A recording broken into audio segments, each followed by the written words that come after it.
मित्रहो नमस्कार. देशातील दोन आत्मघातकी नेते संजय राऊत आणि राहुल गांधी या विषयावरच्या व्हिडिओवर आपण भरभरून कॉमेंट्स दिल्या.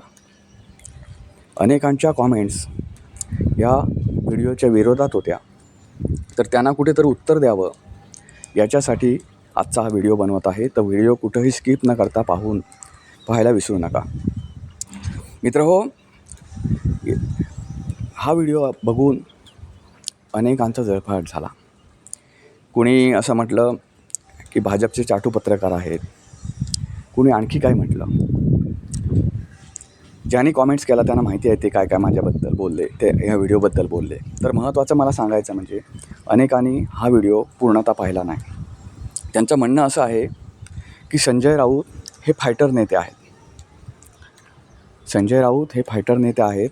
याच्यावरचा व्हिडिओ ज्यावेळी संजय राऊत आतमध्ये गेले होते आणि बाहेर ज्या पद्धतीनं आले त्यानंतर मी बनवला होता. कोणतंही चॅनल एका व्हिडिओवरून त्या चॅनलची लायकी ठरवू नका.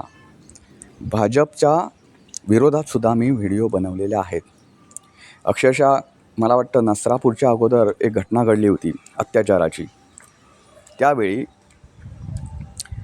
महाराष्ट्रात चाललं आहे काय असा मी व्हिडिओ बनवला होता.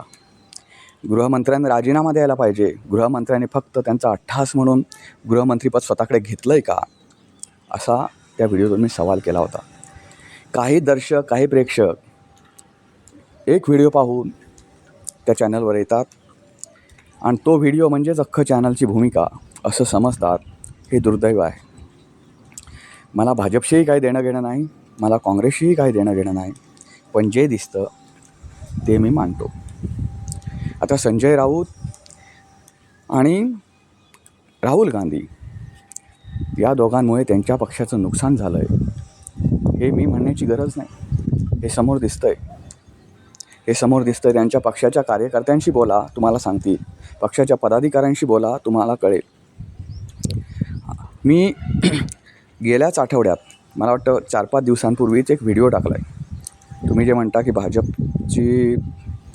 भाजप धार्जिणी पत्रकारिता आहे, तर मी त्या व्हिडिओत असं म्हटलं आहे की भाजप असो किंवा नरेंद्र मोदी असो हे अजिंक्य नाही आहेत. पण विरोधकांच्या मनगटात ताकद नाही, विरोधकांकडे कोणतंही नियोजन नाही, म्हणून भाजप आपल्याला अजिंक्य वाटतो आहे.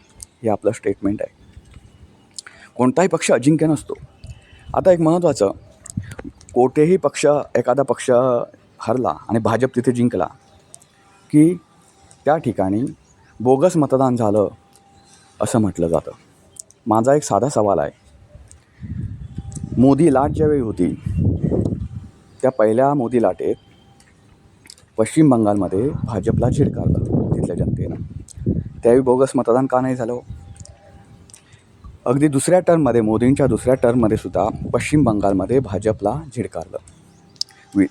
विधानसभेबद्दल जरी बोलायचं झालं तर पंजाब विधानसभेमध्ये गेल्या वेळची जी निवडणूक होती त्यावेळीसुद्धा भाजपला झिडकारलं तिथल्या जनतेनं. त्यावेळी बोगस मतदान का नाही झालं? आत्ताचंच बोलायचं झालं तर तामिळनाडूमध्ये अभिनेते विजय यांचा पक्ष न भूतो न भविष्यती असा विजय मिळून गेला. तिथे बोगस मतदान का नाही झालं? केरळमध्ये काँग्रेस पक्ष मोठा ठरला, तिथं बोगस मतदान का नाही झालं? कसं आहे माहिती आहे का, भाजपला शिव्या देणं म्हणजे एखाद्याला आनंद वाटतो. मलाही मान्य आहे की भाजप ज्या पद्धतीनं राजकारण करते, जी हुकुमशाही करतं आहे, ज्या पद्धतीनं त्यांची राजकारणाची दिशा चाललेली आहे, फक्त राजकारण करायचं आणि सत्ता मिळवायची. विकास केला आहे भाजपने, असं म्हणणं नाही की विकास नाही केला, पण ज्या पद्धतीने असुरक्षितता वाढलेली आहे देशामध्ये किंवा आपल्या राज्यामध्ये, ते खूप वाईट आहे. पण दुर्दैवानं असं म्हणावं लागतं की भाजपचं बूथपर्यंतचं संघटन हे खूप मोठं आहे. त्याने बूथपर्यंतचं संघटन खूप विस्तारलं आहे. तुम्ही ज्या संजय राऊतना आत्मघातकी नेते नाही असं म्हणता, उलट फायटर म्हणता, ते फायटर आहेत आणि मला मान्य आहे. पण भाजपची फाईट चॅनलवर येऊन करता येत नाही. तुम्ही जनतेमध्ये जायला पाहिजे, जनतेमध्ये तुमचं कर्तृत्व तुम्हाला दाखवायला पाहिजे. तुम्ही जनतेमध्ये जाऊन जनतेच्या समस्या सोडवल्या पाहिजेत. अत्याचार झाला नसरापूरमध्ये, एका चिमुरड्या मुलीचा जीव गेला.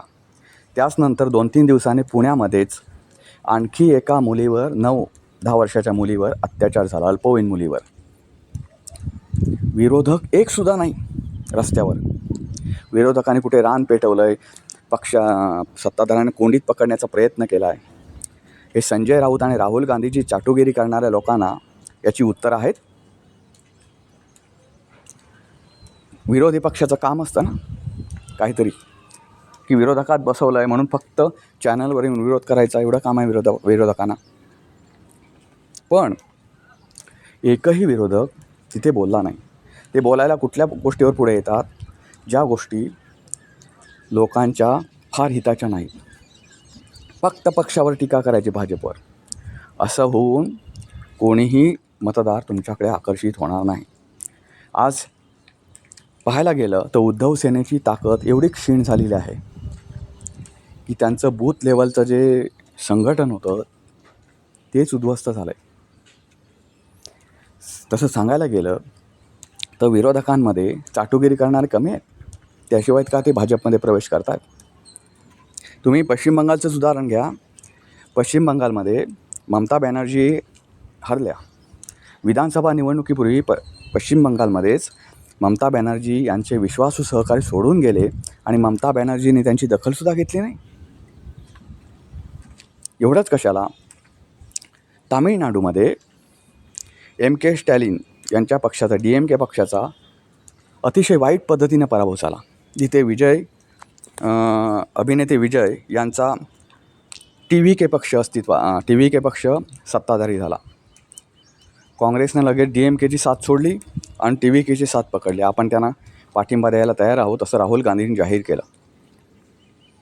मित्रांनो, आपल्याला माहिती नसेल, यावेळी पहिल्यांदाच राहुल गांधींनी अचूक निर्णय घेतला होता. तामिळनाडूमध्ये DMKला साथ न देता TVKला द्यावी असं त्यांनी ठरवलं होतं विधानसभा निवडणुकीपूर्वी.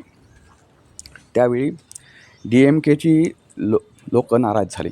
DMKचे पदाधिकारी, नेते नाराज झाले. त्याने थेट सोनिया गांधींशी संपर्क साधला. सोनिया गांधींनी राहुल गांधींचा निर्णय फिरवला आणि DMKला साथ देण्याचं ठरवलं. त्याचा परिणाम काय झाला? त्याचा परिणाम असा झाला की DMKचा पराभव काँग्रेससुद्धा किंवा सोनिया गांधीसुद्धा रोखू शकल्या नाही. आणि विजय यांचा पक्ष जो आहे TVK, त्यांना प्रचंड मोठं यश मिळवलं. आता यश अपयश या दोन्ही गोष्टी होत राहतात. तरीसुद्धा DMKची साथ आता राहुल गांधींनी सोडून दिली आणि TVKला साथ देण्याचं जाहीर केलं. त्यामुळे DMK नाराज झाली. आपण यापुढे कधीही काँग्रेसशी मैत्री करणार नाही, त्यांच्याबरोबर कधीही यापुढे युती करणार नाही, आघाडी करणार नाही असं त्यांनी जाहीर केलं. मला सांगा, विरोधकांमधली हीच भांडणं जी आहेत ही इंडिया आघाडीच्या पराभवाला कारणीभूत आहेत. मी नेहमी तेच म्हणतो, कारण मलाही वाटतं की सरकारमध्ये बदल होणं हे चांगल्या लोकशाहीचं लक्षण आहे. गेली अनेक वर्ष ज्यावेळी एखादाच पक्ष सत्तेवर वारंवार बसत राहतो ना, त्यावेळी त्याला सत्तेचा माज येतो. माझ्या म्हणण्याचा अर्थ असाच असतो की कुठेतरी विरोधकांनीसुद्धा प्रबळ व्हावं आणि त्यानंतर आपण शासनकर्ते कसे होऊ याचे प्रयत्न करायला पाहिजे. सकाळी उठलं की TV समोर येऊन बोलायचं, त्यानं राज्यावर सत्ता नाही मिळवता येत. उदाहरणच घ्यायचं झालं तर तुम्ही बघू शकताय, सत्ताधाऱ्यातले किती लोक हे फार TVवर झळकतात. वारंवार सकाळ झाली की TVवर आले, कधीसुद्धा नाही. त्यांच्याकडे तर बूथ लेवलची खूप स्ट्रॉंग अशी यंत्रणा आहे. तरीसुद्धा ते TVवर येऊन आपला वेळ जो आहे तो व्यर्थ घालवत नाही. विरोधकांनी कुठंतरी जनतेमध्ये मिक्सअप होणं, जनतेचे प्रश्न हाताळणं हे करायला पाहिजे. पुढच्या विधानसभेची तयारी जर करायची असेल तर ती आत्तापासून केली पाहिजे. किरकोळ जर भांडणं झाली तर इंडिया आघाडी लगेचच फुटण्याच्या भाषा करते. ममता बॅनर्जींनी काँग्रेसची साथ म्हणजे इंडिया आघाडीची साथ पहिली सोडली, त्यानंतर इंडिया आघाडी फुटत गेली. त्याच ममता बॅनर्जींना आता इंडिया आघाडी आपली हवीशी वाटू लागले. का वाटू लागले? तर स्वार्थानं बरबटलेले लोक इंडिया आघाडीमध्ये जास्त आहेत. त्यामुळे इंडिया आघाडीचं काही खरं नाही असं मी नेहमी म्हणतो. ज्यावेळी भाजपसारख्या बलाढ्य पक्षाविरोधात लढायचं असेल तर तुमच्या आघाडीमध्ये 5 वर्षाचं नियोजन असलं पाहिजे. तुमचे नेते, तुमचे कार्यकर्ते हे तुम्ही वाढवले पाहिजेत. तर त्याच्याशी कोणालाच काय देणं घेणं नाही. आम्हालाही वाटतं की केंद्रामध्ये सत्ता बदल व्हावा, पण विरोधक क्षीण आहेत. त्याचं काय? ते हरले तर आत्मपरीक्षण करायचं बाजूला राहिलं की पुढच्या निवडणुकीत कसं आपल्याला प्रबळ होता येईल ते करायचं राहिलं गोष्ट बाजूला. ते नेहमी आत्मचिंतन शिबिर भरवतात. त्याच्यात एक असा ठराव होतो की EVM घोटाळा, भाजपने दडपशाही वापरली. अरे ह्या सगळ्या गोष्टी जरी गृहीत धरल्या तर सर्वसामान्य मतदारांना तुम्हाला कुठेतरी सत्तेच्या खुर्चीवर बसलेलं बघायचं आहे. त्यांचं काय मग? तुम्ही कधीच सत्तेवर बसणार नाही का? किंवा ही हुकुमशाही, ही दडपशाही, हे बोगस मतदान, ह्या गोष्टी कधीच संपणार नाहीत का? आणि त्या आपोआप संपण्याच्या तुम्ही वाट बघताय. मग तुमच्यामध्ये मनगटामध्ये ताकद आहे की नाही नेमकी? मला एका गोष्टीचं आश्चर्य वाटतं की संजय राऊत यांना फायटर म्हणणाऱ्या लोकांचं. संजय राऊत फायटर आहेत, नो डाऊट. ते कुठल्याही गोष्टीला घाबरत नाही, बेधडक बोलतात, हे मान्य आहे मला. पण सध्याची गोष्ट अशी आहे की भाजपवर टीका करण्यापेक्षा आपला पक्ष कसा मोठा होईल हे पाहणं महत्त्वाचं आहे. भाजप वाईट आहे म्हणून तुम्हाला कोणी उभं करणार नाही. तुम्हाला तुमचा पक्ष वाढवायला लागेल, तुमचे कार्यकर्ते वाढवायला लागतील. जो पक्ष खालच्या लेवलला अतिशय क्षीण झालेला आहे त्याला पुन्हा ऊर्जितावस्था आणायला लागेल, तर या गोष्टी शक्य आहेत. शिवसेनेसारख्या बलाढ्य पक्षाला, जो एकेकाळी बलाढ्य होता, नुसता हिंदू हृदय सम्राट बाळासाहेब ठाकरे या नुसता आदेश जर दिला तरी अख्खा महाराष्ट्र पेटून उठायचा. तो पक्ष महाराष्ट्रामध्ये काँग्रेसपेक्षासुद्धा क्षीण होतो. अशा वेळी हे बडबडे नेते आत्मघातकी नाही म्हणायचे तर पक्षाला वर आणणार नेते आहेत असं म्हणायचं का? की त्यांना फायटर म्हणायचं का? मला असं वाटतं की कुठंतरी विरोधकांनी आत्मपरीक्षण करण्याची गरज आहे. महाराष्ट्रामध्ये वाढलेल्या अत्याचार, अन्याय प्रकरण, फ्रॉड, त्यानंतर वारंवार होणारे अत्याचार, अल्पसंख्याक वर्गाला असलेलं असुरक्षित वातावरण, जातीयवाद, या सर्व गोष्टीला कंटाळलेला आहे.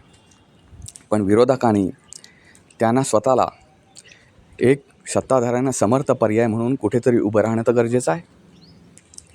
जनतेला असं वाटलं पाहिजे की हो, यांच्यामध्ये ताकद आहे BJPशी लढा देण्याची. तसं काहीच वाटत नाही ना महाराष्ट्रातले विरोधक पाहिले की असं वाटतं की महाराष्ट्रात सर्व आलबेल आहे, महाराष्ट्रात रामराज्य आलं आहे जणू. हे वातावरण निर्मिती कुणी करायची? क्षीण झालेल्या लोकांबरोबर कोणी यायला तयार होत नाही. मीडिया तर सोडा, लोकंसुद्धा यायला तयार होत नाहीत. ज्यांनी असं म्हटलं की तुम्ही मीडियानं भाजपला फुगवलेलं आहे असं उगाचच, मला मान्य आहे, मीडियानं फुगवलं भाजपचं की असं आहे भाजप, तसं आहे भाजप, इतका चांगला आहे वगैरे. मतदार काय करता? 2-2, 3-3 हजारला स्वतःला विकता. तुमची जबाबदारी नाही, फक्त मीडियाची जबाबदारी आहे. आणि तुमची मीडिया मतदान करायला जात नाही निवडणुकीमध्ये, मतदार जातो ना. मग तो मतदार करतो काय? 5 वर्ष तुमच्यावर अन्याय अत्याचार करतो एखादा पक्ष, तुम्हाला महागाईच्या खाईत लोटतो सत्ताधारी भाजप, आणि तुम्ही 1,500-2 हजाराला विकले जाता. आणि तुम्ही परत सांगताय, मीडिया सांगते, एखाद्या बाईटवर सांगितलं जातं की हे 1,500-2 हजाराला आम्हाला मतदान, 1,500-2 हजार रुपये दिले गेले. लाज वाटली पाहिजे ना. तुम्ही स्वतःच्याच देशाच्या लोकशाहीचे असे धिंडवडे काढता मीडियासमोर येऊन. त्या मीडियासमोर येण्यापेक्षा प्रत्यक्ष मैदानावर फाईट करायची की मीडियासमोर हे लोकशाहीचे धिंडवडे, की लोकशाही तसंही घडतं आमच्या, जे पूर्ण जग पाहतोय.